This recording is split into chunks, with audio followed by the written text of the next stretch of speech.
How would you like to own your own Fortnite island? And no, you don't have to compete in a Mr. Beast video to get it. Today, we'll show you how to build your own Fortnite island using Creative 2.0. Create mountains, vast rivers, and then add in some locations to create your very own POI. So, what are we waiting for? Let's get creative.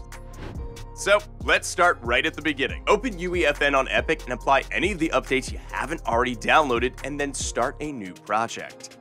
Yes, the good old routine. Now, let's take a look at some of those templates. Right from the get-go, you'll notice that you can use some island templates for your Creative 2.0 map. There's a nice variety here, so if you want to have a basic template, you can choose one of these and shape it to your liking. However, today, we're going to do this from scratch. So, go ahead and find the blank template and open it up. Once this is open, you will notice that gray concrete floor. You need to get rid of this before we start, so select your grid planes in the outliner to the right and delete them. If done correctly, your whole map should be nothing but skybox. Perfect. Now, go to selection mode on the top left and choose landscaping. This will give you a preview of what the landscape will look like once you apply it. You might notice that the figures in the center of the map might be a little bit misaligned with the floor, so what you want to do is go to the location settings and put it in 0. This should get everything on the right level. Make sure the default material is the grass, and it should already be selected for you, and then just press create. Now you've got some land to work with, but it's still not quite an island. Looking to dominate Fortnite competitive? Then click on the link below and visit ProGuides.com. Our expert coaches offer personalized one-on-one training to help you improve your skills and reach new heights. We also offer comprehensive courses with strategy guides designed to give you an edge in every aspect of the game. With ProGuides.com, you'll be able to outplay, outbuild, and outmatch your opponents. Come learn what it takes to be a pro. So now that you have your patch of Unreal Engine grass, oh yeah, look at those details.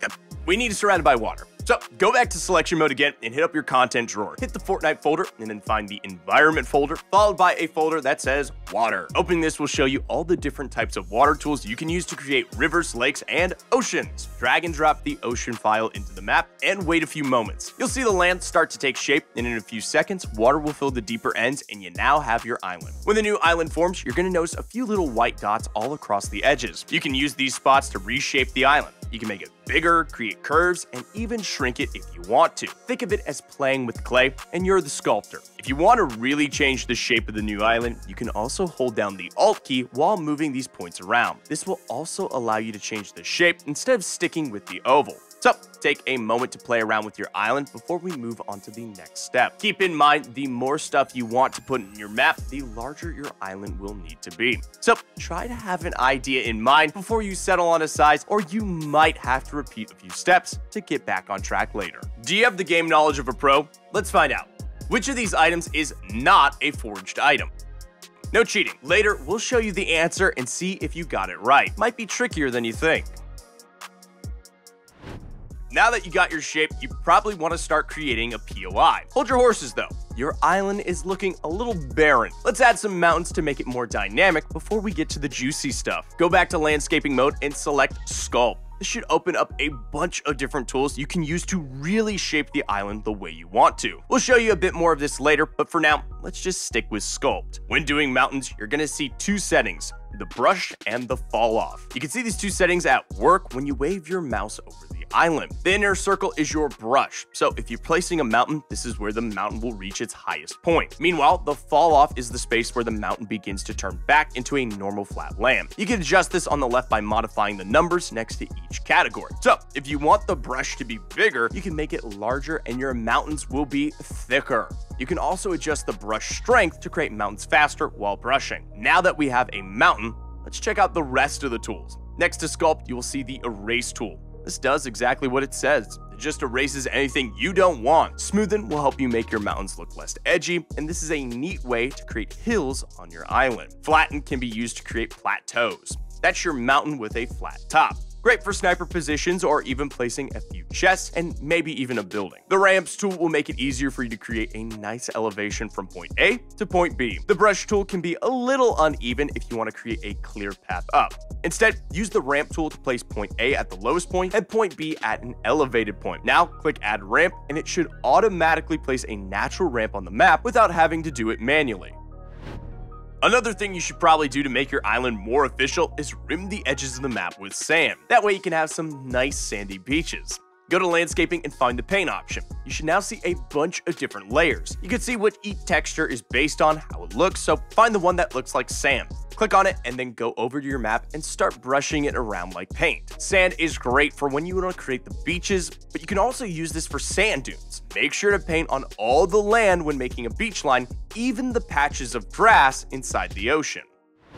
If you want to create lakes and rivers, go back to selection mode again and hit up your content drawer. Hit the Fortnite folder and then back again to your environment folder. This time, instead of the island, drag and drop the river into the map. You'll see a white line while you're doing this that shows where the default location of your river is going to be. You can move the vertex to change the course of the river if you want it to lead towards the other side of the island so both ends connect to the ocean. Make sure to adjust the tip so it is level with the sea. If you've had experience putting rivers in mountains, lakes are easy. Just drag and drop your lake and then adjust the size to your liking.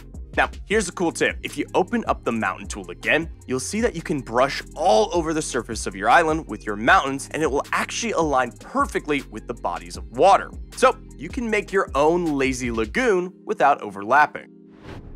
If you went a little crazy making mountains, why not just add a cave to hide stuff in? Caves can make your map even more dynamic. Just hop on over those mountains you made, go to landscape mode, and click the visibility tool at the bottom. Now, click on the mountain and it should create a clear see-through patch. This is the entrance to your cave. You should not be able to go through it and start placing any other assets such as rocks, building, or wood to hide the edges. You can also place structures inside the hole using the content drawer to fill out the inside of the cave. You can also use these tricks to make bunkers underground. Instead of using the visibility tool on the side of the mountain, you'll instead be using it on the ground. Keep in mind, if you want your caves and bunkers to work properly when playing, you will need to add underground volume. To get this, go to the Quickly Add Project button. This is the cube with a green plus sign. Click it and hit Volumes, then select Fort Underground Volume. This should add a cube to your island, and all you need to do now is move it and adjust its size so that it covers a majority of the underground space you've created. This makes it easier for you to see when you're in this space and also helps organize your meshes.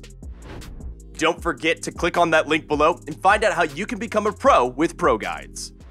Now let's decorate your island, which is actually a lot easier than it sounds. Open up the content drawer and find the Fortnite folder. Now you can use the search bar for anything specific. You can look for walls, buildings, trees, and so much more. Find what catches your eye and drag and drop it into the map. If you want to customize buildings, an easy way to do so would be to hop into the game creative and visit your prefabs.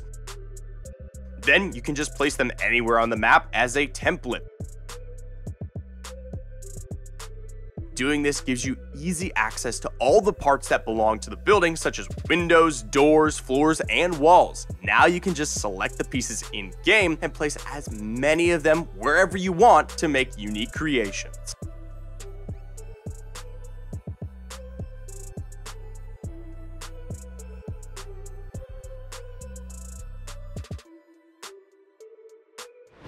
So, which item was not a forged item? If you said Firefly Jar, you are wrong. The right answer is Flopper. If you liked the video, leave a like and ring that bell, and we'll keep you updated with tips, tricks, and more on our channel.